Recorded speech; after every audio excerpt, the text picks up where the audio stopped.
안녕하세요. 지금 운전 중인데 제가 갑자기 생각나서 찍은 거예요.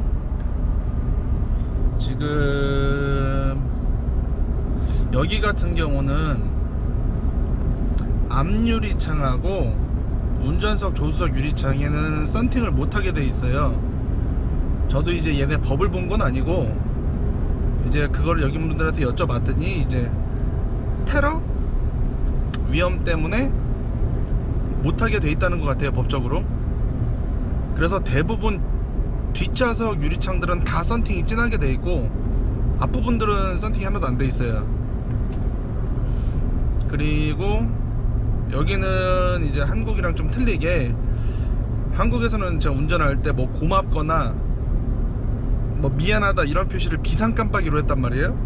비상등을 켜갖고 이제 뭐 양보해 준 거에 대해서 고맙다거나 내가 갑자기 널 못 보고 끼어들어서 미안하다 이런 거를 표현을 했는데, 여기는 그런 게 없어요. 여기는 그렇게 손을 드는 게 많아요. 아니면 창문을 내리고 손을 뻗어갖고 이제 뭐 양보를 요한다거나 이런 것들을 하고, 뭐 비상 깜빡이는 진짜로 비상시 갓길에다 주차해 놓은 경우, 이런 경우 아니면 비상 깜빡이는 거의 안 써요. 거의 깜빡이만 써요.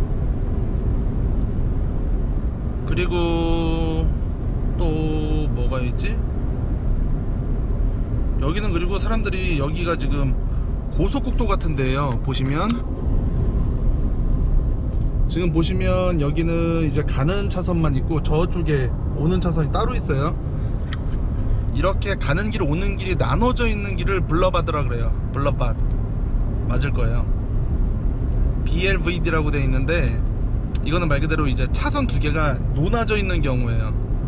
얘네는 이런 길이 많아요. 뭐 우리나라처럼 가드레일이 있고 이런 경우는 거의 없어요. 여기가 좀 고속도로라고 얘기해야 되나? 고속국도 같은 느낌?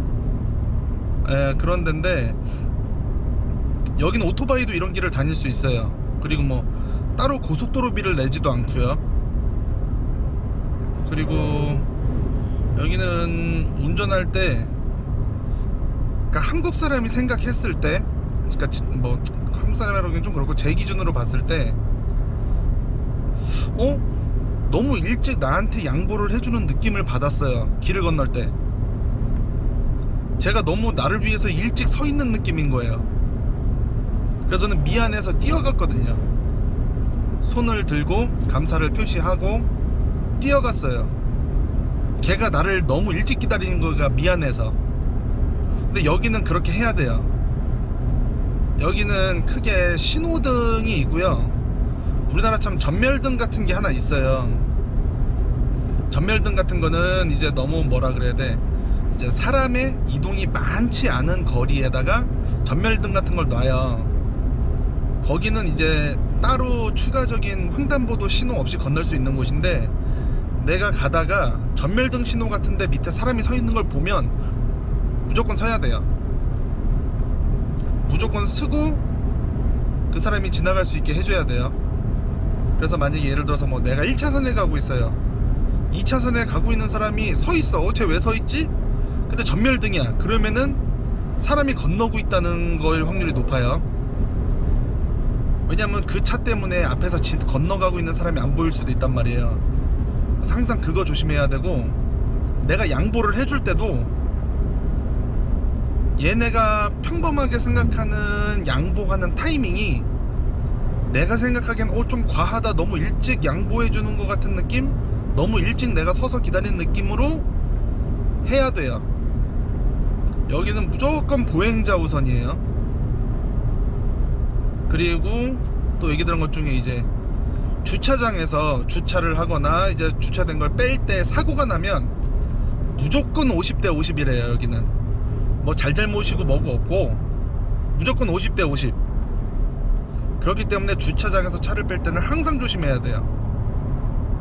근데 주차장이 뭐 한국보다도 좀 넓고 여기는 뭐 그렇게 뭐 급하지가 않아요. 차들이 뭐 주차장 같은 데서 뭐 빨리 가려고 그러고 빨리 주차하려고 그러고 이런 개념이 별로 없기 때문에 그냥 뭐 그렇게 크게 위험한 내용은 아니에요. 그래서 만약에 내가 이제 운전 이제 시야가 좀 좁고 내가 좀 사고가 잘 날 것 같으면 주차장에서 가장 먼 데다 대면 돼요. 내가 가고자 하는 곳의 주차장이 가장 외곽 지역에다 대면 거기는 뭐 차들도 주차를 잘 안 하고 여유가 있고 주차 공간도 여유 있으니까 오히려 그런 데다 대면 훨씬 마음이 편하죠. 주차를 하거나 차를 빼거나 할 때. 그래서 오늘은 저기 아침에 캐네디언 타이어를 갔다 왔어요. 저도 처음에 캐네디언 타이어가 무슨 타이어 공장인 줄 알았는데 뭐 복합적이에요. 안에 들어가면 뭐 하키용품도 팔고 낚시용품, 자전거용품 뭐 별의별 거 다 팔아요. 그리고 자동차 용품이 좀 많고 뭐 공구 같은 것도 팔고 애들 장난감도 팔고 막 그래요. 그래서 오늘 사온 게 뭐가냐면, 자, 이게 비포예요. 패브릭 시트란 말이에요. 패브릭 시트. 근데 여기 시트를 씌운 거예요. 지금 검은색으로 까매서 지금 여기 어두워서 보일란가 안 보일란가 모르겠는데 지금 여기가 씌운 거예요. 그래서 요거 시트를 샀고 또 저거를 샀어요. 이 내비게이션.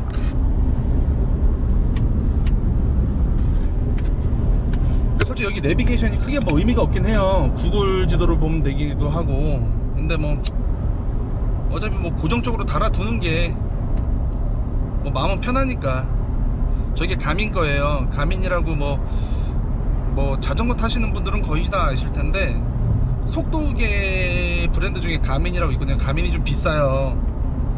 왜냐면 기본적으로 GPS 기능하고 그 내비게이션 기능이 되기 때문에 자전거 속도계가 자전거 내비게이션이 돼요. 가민 거는. 그래서 막 선택을 하면 목적지 같은 거 선택하면 뭐 저렇게 뭐 화면이 커서 지도를 다 표시하는 건 아니고 뭐 300m 앞에서 우회전이다, 뭐 400m 앞에서 좌회전이다 이런 식으로 돼요. 그리고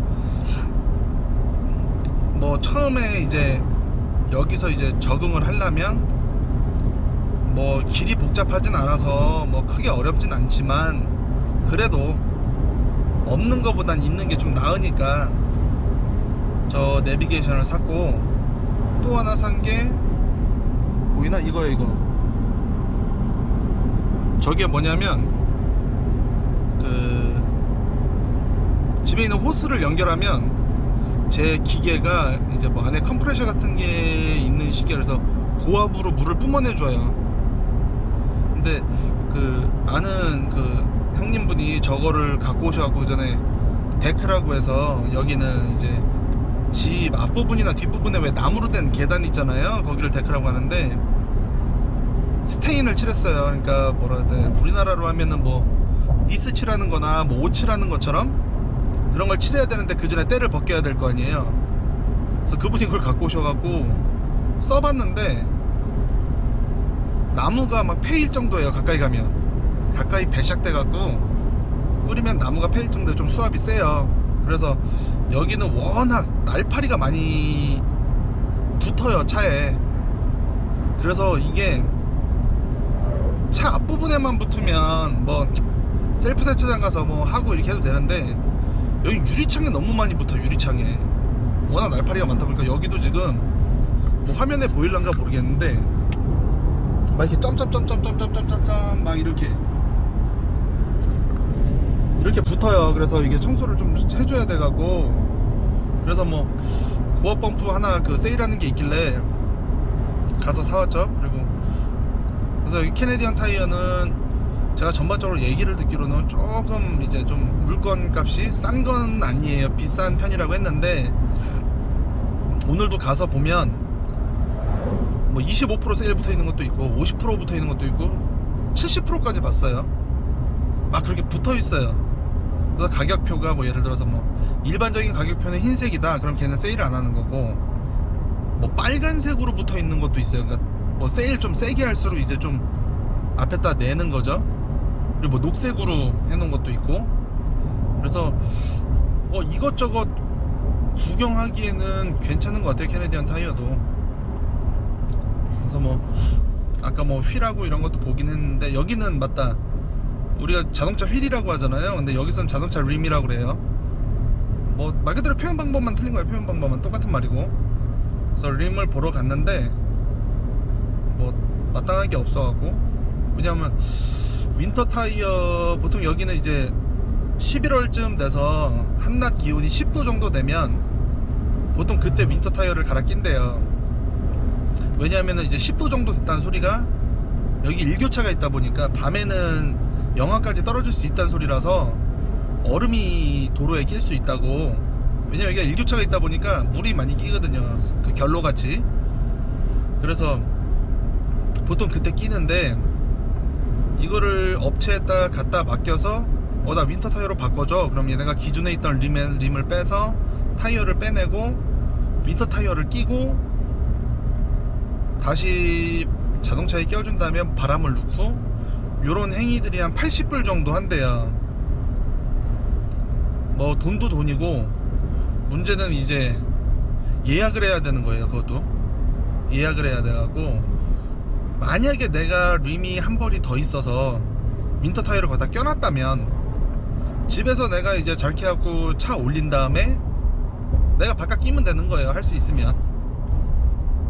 그래서 뭐 오늘도 보긴 봤고, 근데 뭐 휠이 좀 림이 큰 게 없어가고, 이게 림이 크면 좋은 점들이 뭐냐면 이제 미관상 좀 이뻐 보이기도 해요. 림이 크면 이뻐 보이기도 하고,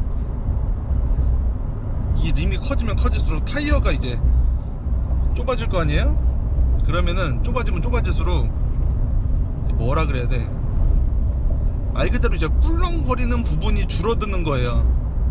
타이어가 두꺼우면, 타이어 폭이 이게 크면 그 안에 공기가 그만큼 많이 들어가 있는 거니까 꿀렁꿀렁 거리는 거나 뭐 그런 게 심해져 갖고, 심하다기보다는 이제 폭이 좁은 거에 비해서 더 이제 꿀렁거림이 많다 보니까 커브 틀 때나 뭐 이런 거 전체로 봤을 때 안정성이 조금 더 이제 떨어진다고 해요. 저도 뭐 전문가가 아니라서 모르고 이제 림을 찾아보면서 이제 얻게 된 정보인데, 림이 크면 클수록 타이어 폭이 적어지면 적어질수록 땅에 닿는 접지면이 넓어진대요. 그러니까 말 그대로 타이어와 땅이 닿는 부분이 더 많아진대요. 그렇기 때문에 뭐 미끄러짐이라든가 뭐 안정성이라든가 해서 더 나아진다고 해요. 그래서 윈터 타이어는 말 그대로 땅에 닿는 면이 더 넓어야 덜 미끄러질 테니까, 그래서 좀 휠을 큰 거로 알아보고 있었는데 여기는 안 보이더라고요. 한 18인치 19인치까지 밖에 없더라고요. 그래서 뭐 림은 나중에 사는 걸로 하고, 그래서 캐네디언 타이어에서 이제 카시트도 봤는데 카시트도 거기 있어요. 브랜드가 많진 않아도 카시트가 있긴 있어갖고, 이제 카시트는 보기만 해놨고 나중에 애들 오면 그때 같이 보려고 해요. 그래서 뭐 한 번씩 뭐 캐네디언 타이어 가서 구경하는 것도 나쁘지 않은 것 같아요. 그리고 뭐 지금 저는 이제 빨리 들어가서 집을 좀 정리를 해야 돼요. 짐도 정리해야 되고, 기존에 그 사장님이 쓰시던 뭐 운동기구 같은 것들이 있어서 그것도 분해해 갖고 다른 쪽으로 넣어 놓고, 여기도 뭐 베이스먼트도 있고 옆에 또 안 쓰는 방들이 또 창고 같은 식으로 한 2개가 더 있어 갖고 거기다가 최대한 넣어 놓으려고 해요. 그래서 일단 뭐 좀 이따 집에 가서 뭐 집 정리하면서 또 영상을 찍도록 하겠습니다. 감사합니다. 제가 지금 운전하다가 풍경이 너무 이뻐갖고, 구름도 이쁘고 하늘도 이쁘고, 아저씨 저 풀 깎는 것 같은데, 여기가 참 내 시야에 들어오는 참 모든 것들이 다 참 넓게 깨끗해요. 구름 참 커. 아이고 이쁘다.